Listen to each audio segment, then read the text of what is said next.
Hello बच्चों, यहाँ पे हम एक्सरसाइज 4.6 का इंट्रोडक्शन देखेंगे। यहाँ पे डिटर्मिनेंट का क्या है, 4.6 का किसी का भी क्या है, अपने को पहले इंट्रो इंट्रो आया तो ये हम क्या है हम अगर 70% या 20% भी इंट्रो समझ में आया तो हम इजी से सॉल्व कर सकते हैं। तो यहाँ पे देखो, फर्स्ट क्या है अपने पास 4.6 में एक आता है अपने पास, क्या आता है लिख लो यहाँ पे। इसमें दो चीज़ फाइंड करना रहता है अपने, क्या रहता है, एक कंसिस्टेंट, एक क्या रहता है कंसिस्टेंट सिस्टम बोल के रहता है, एक कंसिस्टेंट सिस्टम। ये कंसिस्टेंट सिस्टम में अपने क्या करना है, इफ सोल्यूशन इज एग्जिस्ट, अगर आपका सोल्यूशन एग्जिस्ट करा, इफ सोल्यूशन इज एग्जिस्ट, अगर सोल्यूशन एग्जिस्ट करा तो आपका क्या है, कंसिस्टेंट है। और एक एक आता अपने पास, सेकेंड वन आता, सेकेंड वन में क्या आता, इनकंसिस्टेंट आता, क्या आता, inconsistent system of equations, inconsistent of system of equation. तो इसमें क्या आता, if solution is does not exist, if solution is does not exist या doesn't exist, इसमें क्या होना ना, determinant A is equal to, अपने पास solution is not exist, determinant A is equal to not equal to zero आया अपने पास। तो ये क्या होता है अपने पास, सोल्यूशन इज एग्जिस्ट, तो सोल्यूशन एग्जिस्ट यहाँ पे आता है, determinant A not equal to zero, तो ये क्या होता है, सोल्यूशन एग्जिस्ट होता। अगर determinant A equal to zero, determinant A equal to zero आया तो वो क्या होता है आपका, सोल्यूशन डज नॉट एग्जिस्ट, ये क्या होता है, डज नॉट एग्जिस्ट। तो अब हम यहाँ पे देखेंगे कैसा करते हैं इसका सोल्यूशंस। तो अब मैं यहाँ पे दो तीन चीज़ें मेथड से बताता हूँ आपको कैसा रहता है। अपने पास यहाँ पे क्या है, क्वेश्चन में क्या रहता है, एक इक्वेशन गिवन रहती है, इक्वेशन गिवन है अपने पास, फॉर एग्जांपल 3/3 की इक्वेशन गिवन है आपके पास, आपके पास क्या है, 3/3 की इक्वेशन गिवन है। तो 3/3 की इक्वेशन में हम किसको कैसा सॉल्व करते हैं, यहाँ पे देखो 3/3 की इक्वेशन में तीन इक्वेशन रहती है, एक तीन इक्वेशन देता, तीन वेरिएबल देता, क्या देता, three equation, three variable, three equation देता है, क्या देता, थ्री वेरिएबल देता।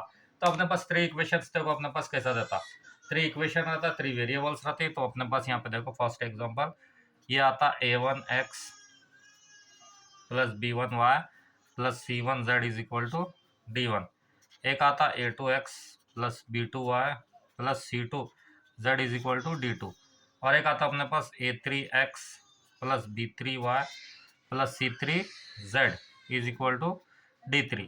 तो अब इसको क्या करते हैं, हम यहाँ पे सेपरेट करते हैं, यानी अपने पास वेरिएबल को अलग लिखना है और अपने पास कोएफिशिएंट्स को अलग लिखना है। तो यहाँ पे a इज इक्वल टू, इसको अलग लिख लो, a1 a2 a3, b1 b2 b3, c1 c2 c3। अब यहाँ पे क्या है, x is equal to X, ये आता है एक्स वाई जेड। उसके बाद नेक्स्ट बी बोला तो अपने पास लास्ट का कांस्टेंट क्या आता है अपने पास, d1 d2 d3, ये हो गया। अब इसके बाद अपने को फार्मूला आता, फार्मूला अपने पास क्या है बोलो तो ये ज्यादा यूज होता है अपने पास। यहाँ पे देखो A X is equal to क्या आता है, ये बी आता, A X is equal to B बोलो तो इसको कैसा लिखते हैं अपने पास, पहले ए मैट्रिक्स एक साथ लिख लेना, ए मैट्रिक्स अपने पास क्या, a1 a2 a3 b1 b2 b3 c1 c2 c3। उसके बाद एक्स, एक्स क्या अपने पास, ये एक्स वाई ये जेड। उसके बाद क्या आता है ये बोला तो अपने पास यहाँ पे d1 d2 d3, इसको लेके सॉल्व करते हैं। अब अपने पास case one case two same, किसका बोला तो कंसिस्टेंट का, इनकंसिस्टेंट का, यानी तीन इक्वेशन रहता है ऐसा लेके करते हैं। अगर टू इक्वेशन रहता है अपने पास, टू में भी सेम करते हैं। यहाँ पे क्या आता है 2/2 की मैट्रिक्स, ये क्या 3/3 की मैट्रिक्स है अपने पास। हाँ, तो यहाँ पे अपने पास ऐसा है, तो अपने पास एक आता देखो केस वन आता, क्या आता अपने पास, एक आता केस वन, केस वन में अपने पास क्या आता देखो अपने पास, A is non singular matrix, A is non singular matrix, A क्या है अपने पास, नॉन सिंगुलर मैट्रिक्स है, देन इनवर्स एग्जिस्ट करता, then inverse exit, inverse exist करा। For example determinant A not equal to zero आया तो अपने पास क्या लेना, वहां पे A X is equal to B लेना, क्या करना, A X is equal to B, A X is equal to B. उसके बाद क्या करती, multiply inverse both side, multiply by A inverse on both side, both side क्या करें हम यहाँ से मल्टीप्लाई करें तो अपने पास क्या आता है, ये ए इनवर्स ये A X is equal to ये क्या आता है, B inverse into B into A inverse. तो ए इनवर्स ये करे तो अपने पास क्या बनता, आई इंटू एक्स बनता, ये क्या बनता, बी इंटू ए इनवर्स बनता। तो ये क्या हो गया, आई की किसी भी मैट्रिक्स से मल्टीपल करो तो क्या होता है, ये एक्स होता है। एक्स इज इक्वल टू क्या होता है अपने पास, ये ए इनवर्स ये बी। तो ये आपको एक सॉल्व करना है, केस 1 में ये सॉल्व करना है। जैसा क्वेश्चन करेंगे जब आपको समझ में आता, फिलहाल इंट्रो में क्या 20% भी समझ में आया तो बस है। नेक्स्ट आता आपका केस 2। केस 2 में क्या है, देखो आपके पास केस 2 में क्या है, ए मैट्रिक्स इज ए, यानी ए क्या है अपने पास सिंगुलर है, A is A singular matrix, singular matrix does not exist determinant A is equal to क्या आया अपने पास 0।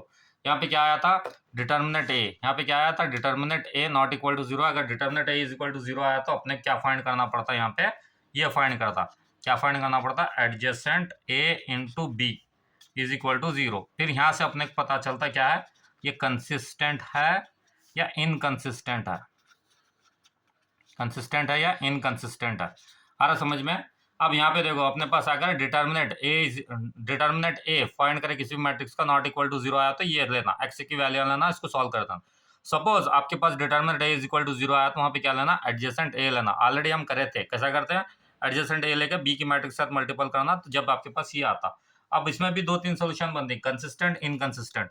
इसमें क्या आता, इनफाइनाइट मेनी सोल्यूशन आता। क्या आता, इनफाइनाइट मेनी सोल्यूशन आता। और इसमें क्या आता, इनकंसिस्टेंट में नो सोल्यूशन। यहाँ पे क्या आता, नो सोल्यूशन।